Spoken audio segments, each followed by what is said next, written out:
All right. So Mary already went over that I'm retired from the Navy. So most Americans, the average American family is currently living in a debt cycle instead of a cash cycle. A debt cycle is a household that spends more than they're earning, is borrowing, using credit cards, using loans to maintain a lifestyle that they truly can't afford. And they're paying off one debt and just creating another one. They never get out of the cycle because as soon as they pay off one credit card, they spend what they were putting on the minimum payment on something else instead of saving or investing. It is a better idea for the American family to be in a cash cycle where you are in control of your finances completely. This is how you become debt free, pay cash for everything, and live truly within your means and start saving for the future. I have a few statistics for you. These are 2019 numbers, so they're probably actually worse today. But 60% of the American families have less than $1,000 in a savings account where they could access in case of an emergency. The average American household credit card debt is $16,880. That's a pretty high number, and it's climbing every year. 45% have less than $25,000 saved for retirement, which is kind of scary because the average retirement is going to cost you close to $1 million.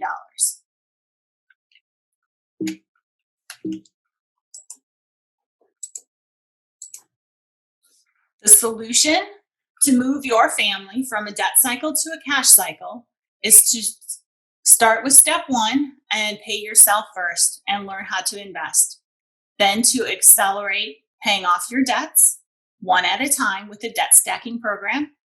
And then to protect your income with life insurance.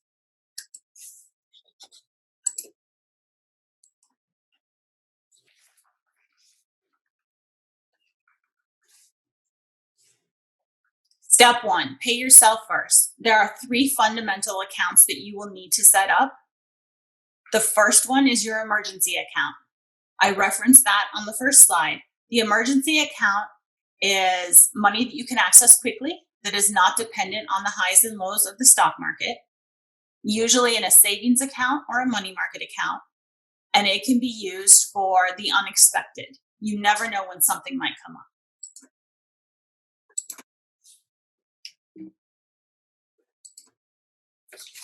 Next, you should also have a short-term investment or savings account with 6 months of income. This should be your next car fund, your next vacation fund, or saving up for a planned purchase, such as the down payment for a house. This will also cover as in case you did lose your job and it took several months to find a new one, you would have at least 6 months of your debts or your bills covered.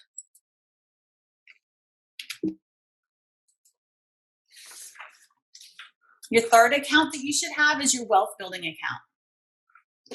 This is your retirement funds. This is long-term investing that you are not going to touch anytime soon. The Roth IRA is post-tax, meaning your income tax has already been paid on the money used to fund the account so that it grows tax-free.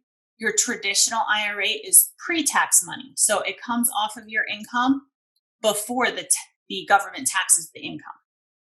401k is pretty common. This is the type of account you might have at your job.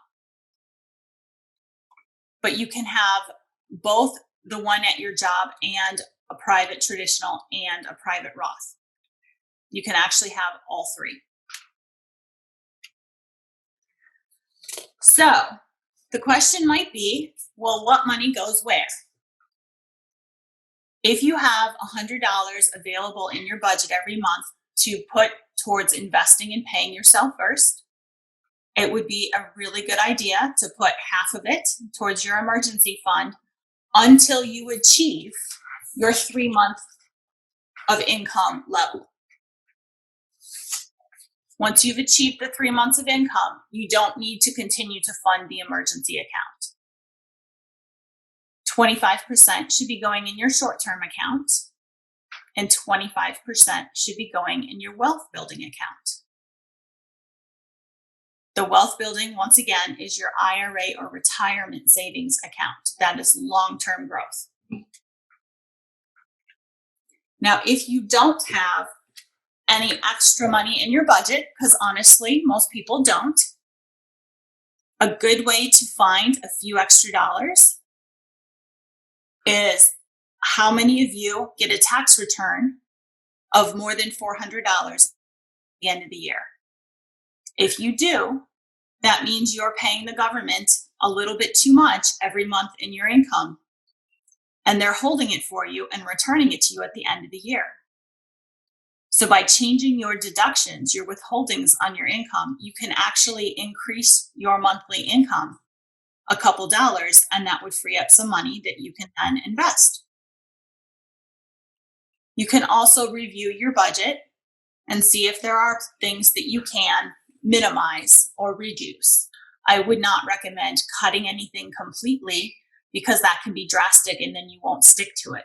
The goal here is to stick to it, even if it's a small dollar amount.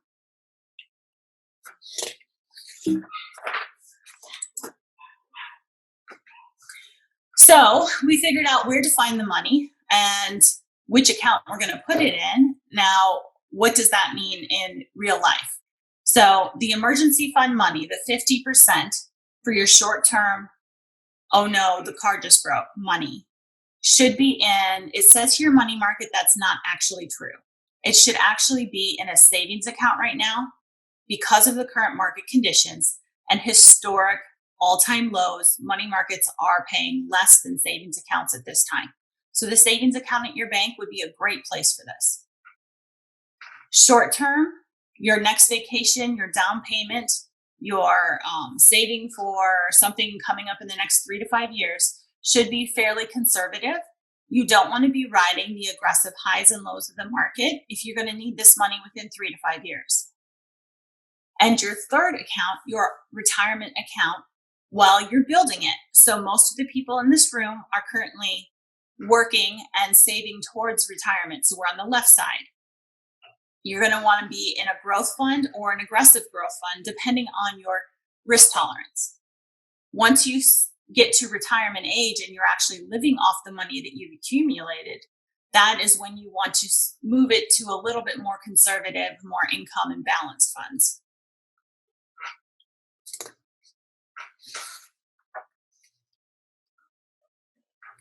One of the long-term investment vehicles available to you is a mutual fund. Now, professionally managed money generally gets 2 to 3% better earnings than the people that do it on their own. And you certainly could do it on your own. But my job is to watch the market. And people that manage money, it's their job to watch the market. While you guys are doing your job, your specialty, you're not watching the market day to day. So knowing when to move the money and which direction to move it, that's where we come in. And that's why people that have someone managing their money do a little bit better.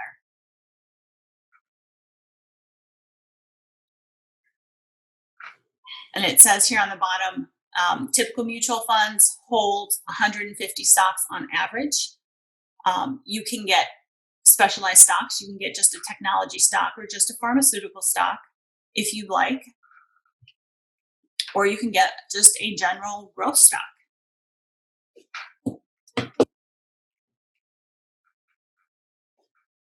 So what is a mutual fund exactly?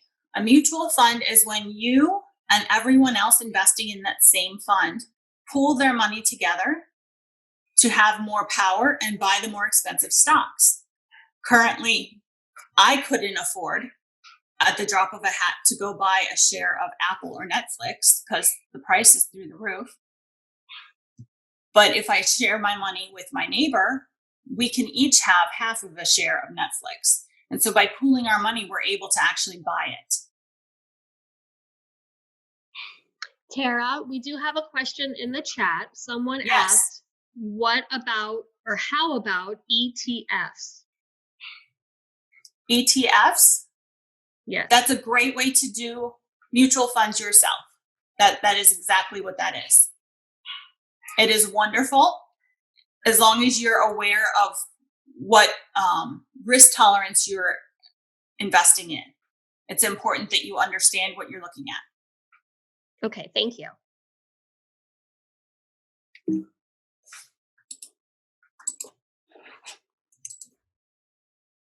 Okay, so we started off by talking about long-term investing, and that is truly the key. And I know this slide probably looks a little complicated. So in this scenario, we have two investors. One is in a rising market, which means the price, kind of like last year, the price keeps going up every time you buy in. So for 6 months, they each invest $100. Investor A, how many shares they get each month steadily goes down. They're investing the same dollar amount, but at the end of 6 months, they have accumulated 42 shares. Investor B, same $100, same 6 months, but the price they buy at changes. Sometimes it's higher, sometimes it's lower. And on month 4, you can see the price got all the way down to $2. So they were able to buy 50 shares. But when the price came back up, they still own those 50 shares. They actually own 126 over the 6 months.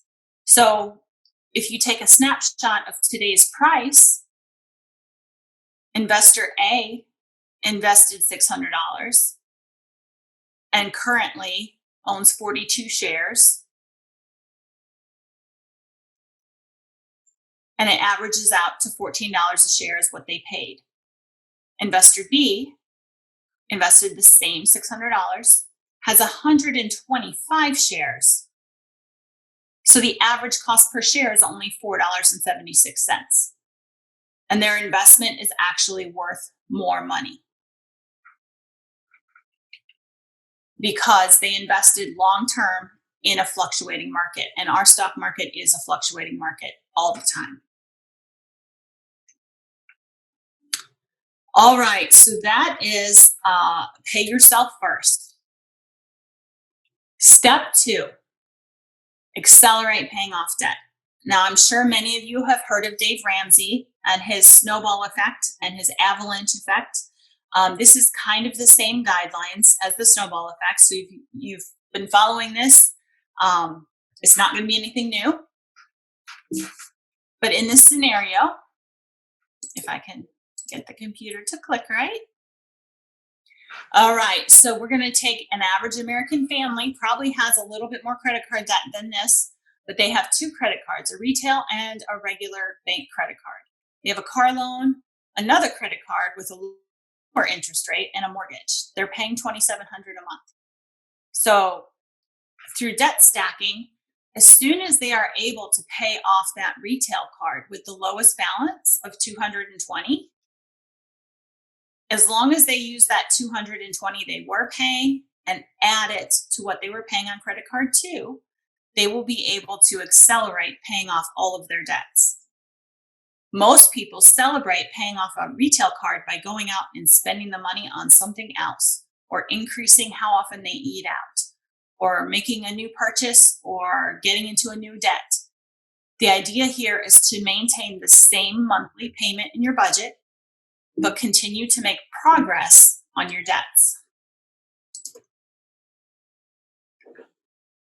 And once credit card 2 is paid off, we're going to take both those payments, $573, and we're going to add it to our car loan.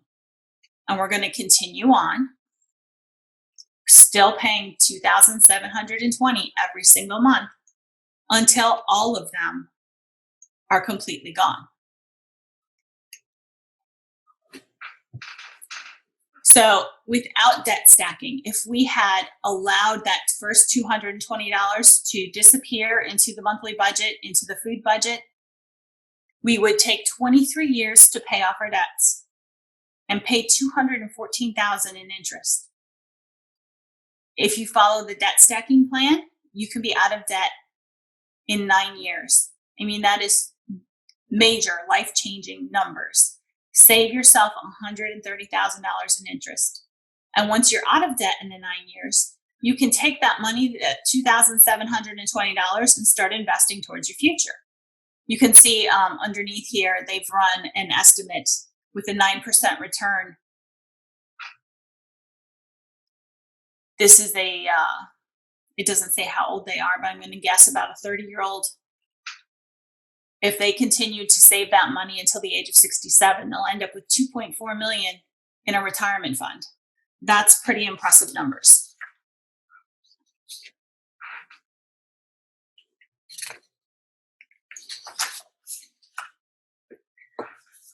Step 3 is to protect your income. Now, this details the difference between cash value and term life insurance. Cash value costs more per unit. So John and Mary talked to a cash value agent, and it was determined the most they could afford was $150,000 of coverage on each. So a total protection of $300,000, and it was going to cost them $295. But there's a savings account attached to it. And they were told that their savings account would be worth $124,000 by the time they got to 65. If they had bought term life insurance for half the price, they could have gotten $400,000 in coverage on each. Plus they covered the kids. And the difference in that price, if they had invested that away from the insurance company on their own, the difference is $500,000 they would have in their retirement fund instead of $124,000. And what they don't tell you, with the cash value, you won't get the death benefit of $150,000 and the $124,000. You'll get one or the other. You never get both. With term insurance, you get both.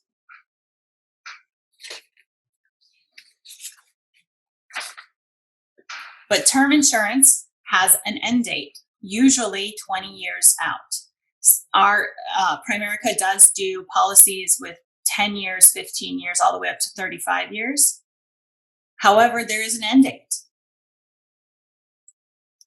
The idea behind life insurance is it is a safety net to protect you when you're young and you have a lot of debt and you're just starting out and you're earning money and you're working, but you just bought your house and your children are in elementary school. You need a lot of coverage because if something happens to you today, what is your family going to do with the loss of your income? How are they going to buy the groceries? How are they going to put the kids through college? In retirement years, your children are adults. They've left the house. They are financially independent from you, hopefully. You don't have as much debt. You've paid down the mortgage. You've paid off your credit cards and the cars. And you no longer have a financial burden on you if something were to happen to your income. Especially if you're in retirement, you don't have an income. You're living off your retirement savings. There is absolutely no need for life insurance at this point. The idea is for you to invest in your retirement and continue to grow your investments until you have enough of a safety net on your own that you no longer need the life insurance there. So we want you to not need life insurance anymore. We want you to get rid of it as soon as you possibly can, as soon as it makes sense financially for your family.